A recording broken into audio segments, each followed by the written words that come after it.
Alright, you guys had a question as to what it looks like to come into the property app and work through the sales process of pushing the lead through to an appointment, remove from list, or ultimately getting it sold out. So what I'm looking at coming in as a business owner, I look at the default all prospect view, and what I'm looking for is that data is filled in the manner that it should be, meaning leads manager or who's working the lead field, this should always be filled in.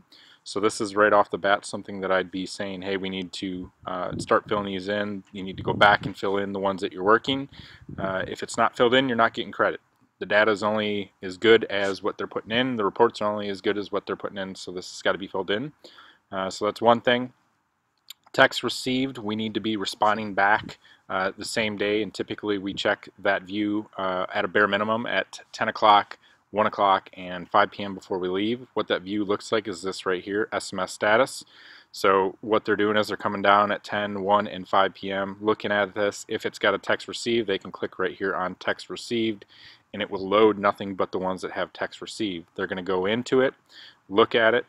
If it's a text that they're going to respond to, they simply go in and do SMS and then type out a message, hit enter, respond to it. They'd go down to the very bottom and check off the task that was with this. It would automatically move the button over from received to responded to, and at that point they would need to determine if they need a next contact date, meaning whatever the text said, they need to give them a day or two, so they'd move that date out or not. That's up to the personal member that's responding to that text.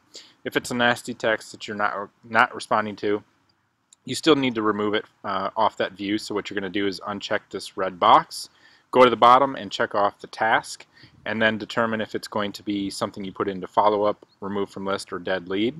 For us, remove from list is somebody that says stop mailing me, stop calling me, stop anything like that. That's remove from list. Dead lead is somebody that's going to tell us, hey, I'm calling the cops, FBI, or anything of that such, their attorney. That's a dead lead for us. So that's how you get the SMS tasks that are worked. What we start in the morning with our leads manager working is any new leads. This is going to be somebody that had a missed call, voicemail, or text message that never existed in the system prior to. They called last night or this morning before the leads manager got in. They would click on this, they would work through those new leads, and what that looks like is coming into that lead. They would select their name in the leads manager spot. They would move it over to a calling for more information, and outbound attempt would be first. They would make that call by copying and pasting this number into CallRail, and afterwards, if they were unable to reach anybody, they would go ahead and say no message left on the first attempt because they would hang up. If it was a second attempt, they would leave a voicemail, and the third attempt, they would leave a voicemail as well as send a text message. Now, after any of those items happen, after that first attempt, second attempt happens, they're going to put a next contact date here as of tomorrow, meaning they're going to make that second or third attempt that next day. They'll fill that in. And what happens is once you have a status of calling for more information, that means it's now trying attempt number 2 or 3 to reach that seller. They would come in on today's date. They would pick this after they've already worked the new leads. They're now going to work that second and third attempt, and they'll click on today's date. It'll pull up whatever leads have the next contact date and calling for more information. They'll make that second or third attempt, and at that point, if they made the third attempt and they were unsuccessful in being able to contact the person, it's time to put them into follow-up. So once they put them into follow-up, they'll put the next contact date of 30 days out, and this is what happens. If today's date is the 30th day from when they put it into follow-up, it shows up, and now it's time to do your follow-up. So we're coming up in the morning, we're doing new leads, we're doing second and third attempts, we're following up with our text messages, and then we're doing follow-up. That ensures that nothing is falling through the cracks and everything is being responded to. The only other statuses that you're going to have really are appointments, offers, and stuff that's under contract. So this is all working the process to get it to an appointment or remove from list or whatever the case may be. But once they're in follow-up, you've got these that will pop up every 30 days. You're following up by hand. But besides that, you're going to be doing the ringless text and voicemails as well. So if you put something into follow-up, you're putting that next action as follow-up. You move this date as 30 days out.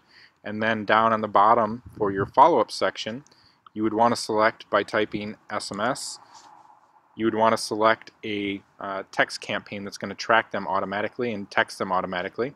For us, if we've never talked to them, it's going to be no prior appointment, short term. This is going to text them every 3 to 7 days for about a month, month and a half.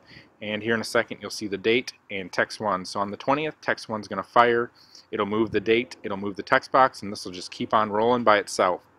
If at any time they call in or text in and they want you to stop, if you change the next action to anything but follow-up, it will automatically turn off.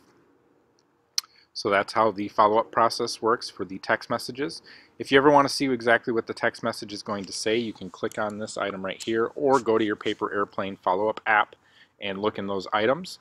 But what you can see is 2 days from now, this text message would send, 3 days later this one, 4 days later this one, and so on and so forth. So that is your text message campaign. For your ringless voicemail, we connect to your Sly Broadcast account and provide you some default voicemails. And that's based off the scripts that we also provide you on the Word document. So if you wanted, you could grab a ringless voicemail. We always do both for our company. So we do no prior appointment, short term, and both of these now would go ahead and track hopefully the seller down and get them re-engaged. If not, again, we've got that 30th day follow-up call that we're going to do. So in 30 days we make that follow-up call because it showed up on our view. If we were calling them and we're unable to reach them, we push this date out for 30 more days. We're going to call again. When we're doing all this, we're basically updating our outbound attempt and what happened as well when we're making those calls. As you're doing this follow-up type stuff, we're also checking on the bottom. So in 30 days, we would come down here, make sure that we still have text messages and ringless voicemails that are going to go out. You can always pick a different campaign and it'll reset if you wanted to. So that's part of that follow-up process. Let's see. So those are your processes to get it all the way to appointment.